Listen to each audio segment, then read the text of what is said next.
Jenis pinisi dengan muatan 40 ton seperti ini dihargai sekitar 300 juta rupiah, sedangkan pinisi muatan di atas 250 ton senilai 850 juta rupiah. Tidak ada yang dapat menjelaskan sejak kapan wilayah pesisir Tanah Beru ramai dengan perajin perahu-perahu tradisional berbadan besar. Yang jelas, upacara-upacara ritual peninggalan leluhur orang Ara masih terus mewarnai setiap proses pembuatan perahu di Tanah Beru.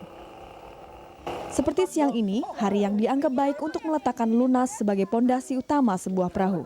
Seminggu sebelumnya, sebuah upacara ritual telah berlangsung saat pencarian kayu untuk lunas di hutan. Orang Ara, sebuah kelompok masyarakat yang kental mewarisi tradisi kelautan Bugis Makassar, tak hanya membuat bongkahan kayu menjadi perahu. Perahu-perahu yang mereka ciptakan dikenal syarat dengan falsafah.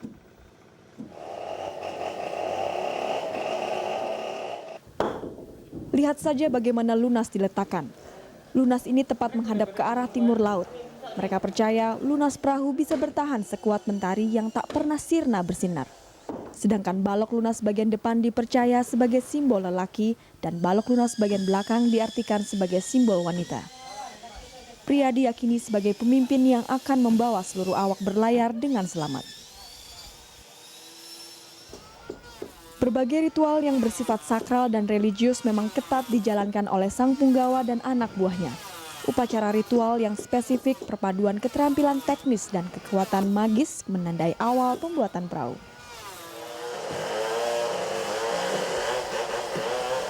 Buah tak akan jauh dari pohonnya. Inilah yang rasanya terjadi pada Haji Muslim Baso. Putra kelahiran Bulukumba yang asli Tanah Ara ini telah banyak menorehkan tangannya membuat perahu tradisional Bugis Makassar. Ia adalah salah satu perajin yang lebih dulu merintis jalan di kawasan Tanah Beru. Sang ayahlah yang mengajaknya berkeliling Nusantara semasa kecil dulu. Bersama, mereka bersentuhan dengan berbagai bentuk-bentuk perahu tradisional dengan perbedaan corak dan keunikan yang kelak memperkaya pengalamannya.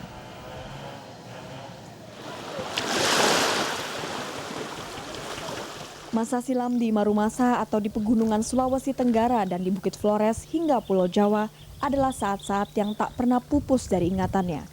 Ketika itu berbagai kayu ia pilih lalu diolah untuk menghasilkan perahu-perahu terbaik.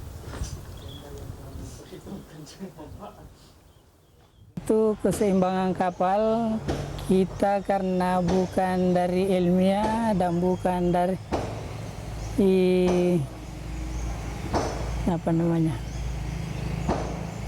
teknologi, kita buat secara tradisional, maka hati sudah menentukan setelah kapal terapung tidak akan miring kanan dan tidak akan miring kiri.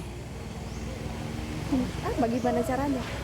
Itulah makanya hati sudah menentukan bahwa kalau kapal ini terapung, makanya sesuai apa yang kita harapkan. Perahu jenis Lambo berbadan besar seperti ini menjadi salah satu karya andalannya yang dibuat dalam waktu 9 bulan. Kayu biti didatangkan khusus dari Sulawesi Tenggara untuk menjadi rangka perahu dan badan utama.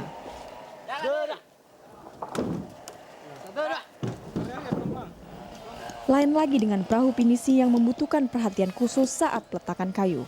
Sifat kayu yang berlainan membuat proses ini tidak semudah yang dibayangkan.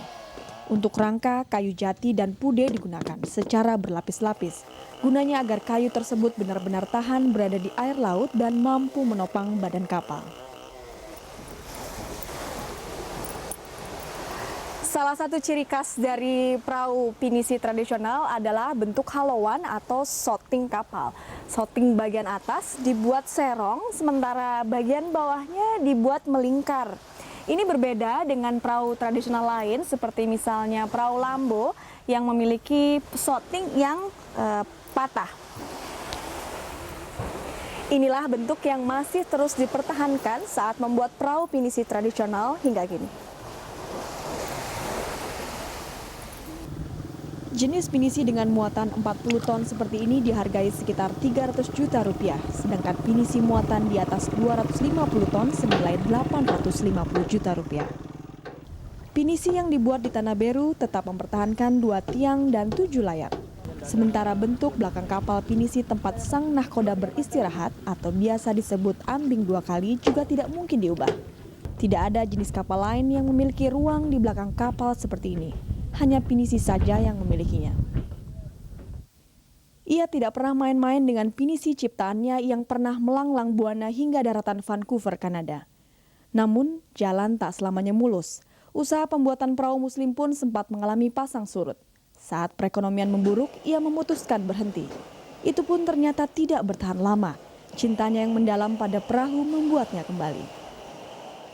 Tuh kemarin karena teringat daerah kami adalah, desa kami adalah daerah mayoritas pembuat perahu tradisional. Dan pada akhirnya sekitar tahun 70-an sampai tahun 80-an namanya tidak akan punah. Tapi karena masa ke masa akhirnya namanya akan hilang secara berangsur. Maka tergugahlah hati saya untuk memulai jadi pengusaha pada tahun 91 untuk mengembalikan citra daerah, desa kami untuk bangkit kembali di mata dunia. Rasanya ia kini tidak perlu khawatir. Pesanan perahu tradisional berbadan besar terus mengalir setiap musimnya. Dibantu 40 orang pekerjanya yang sebagian besar asli Bulukumba, Muslim pun terus melaju mengibarkan kekuatan perahu-perahu ciptaannya. Guratan usia nampaknya tak akan pernah bisa menghentikan langkahnya. Penerus jejak sang putra Ara, pembuat perahu pinisi kebanggaan rakyat Sulawesi Selatan.